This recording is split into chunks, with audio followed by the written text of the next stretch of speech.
Welcome to foodie mom channel. இன்றைக்கி நம்ம palak rice எப்படி பண்ணுறதுன்னு பார்க்கலாம்.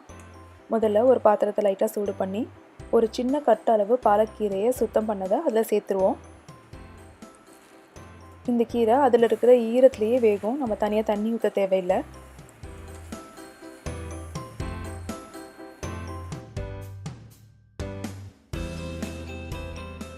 இப்போ அது கூட ஒரே ஒரு பச்சை மிளகா,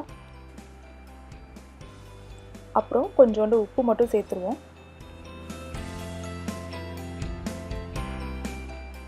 இப்போ இதை மூடி வச்சு வேக விடலாம். இந்த பாலக்கில் இருக்கிற தண்ணி கொதிக்கிற அளவுக்கு வேக வச்சா போதும், முழுசாக குக் ஆகணும்னு அவசியம் கிடையாது. இப்போ இதை அரைச்சி ஒரு பேஸ்ட் ரெடி பண்ணிடுவோம். இப்போ ஒரு பேனை சூடு பண்ணி அதில் 1.5 டீஸ்பூன் நெய் சேர்க்கலாம்.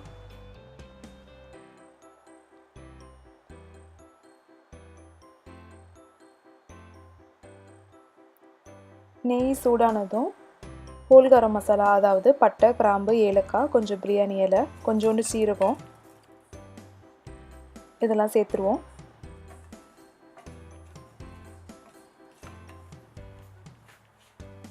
இது கூட நீளமாக நறுக்குன ஒரு வெங்காயத்தை சேர்க்கலாம்.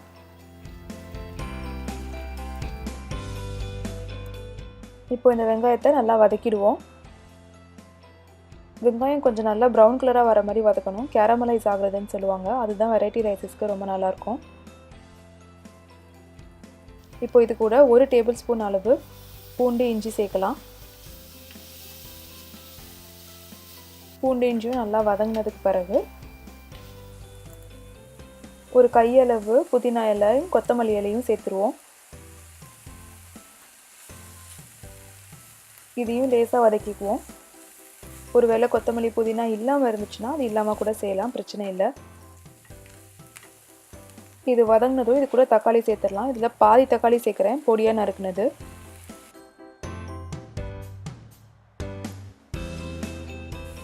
இப்போது 1/2 டீஸ்பூன் மிளகாய்த்தூள்,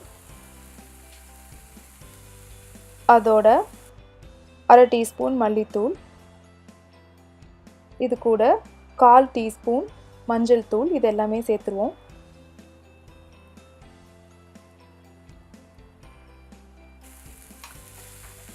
இப்போ இது எல்லாத்தையும் நல்லா கிளறி விட்டுட்டு ஒரு 2 நிமிஷம் மூடி வச்சு வேக விடுவோம்.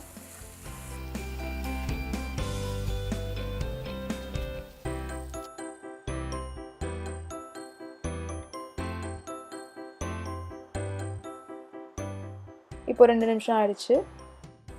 இது கூட நம்ம ஏற்கனவே ரெடி பண்ணி வச்சுருந்த பாலக்கோட பேஸ்ட்டை சேர்த்துருவோம்.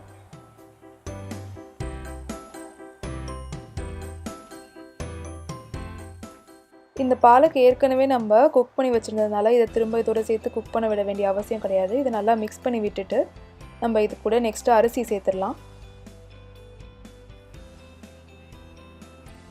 இதில் நான் 1/4 கப்பு அரிசியை ஒரு 15-20 நிமிஷம் ஊற வச்சு எடுத்து வச்சுருக்கேன். தண்ணியெல்லாம் வடிச்சிட்டு நம்ம அதை சேர்த்துருவோம்.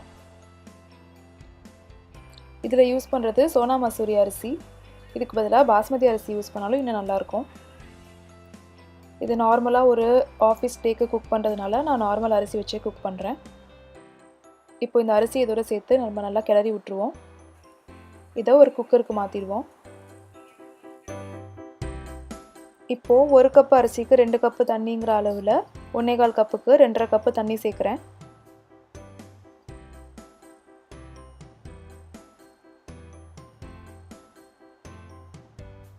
தண்ணி சேர்த்ததும் இதை லைட்டாக கிளறி விட்டுட்டு உப்பு செக் பண்ணிடலாம். கீரைக்கு நம்ம ஏற்கனவே உப்பு சேர்த்துருந்தோம். அதுக்கு மேலே எவ்வளோ உப்பு தேவையோ அதையும் சேர்த்துட்டு குக்கரை மூடி ஒரு விசில் வர வரையும் வேக விடுவோம்.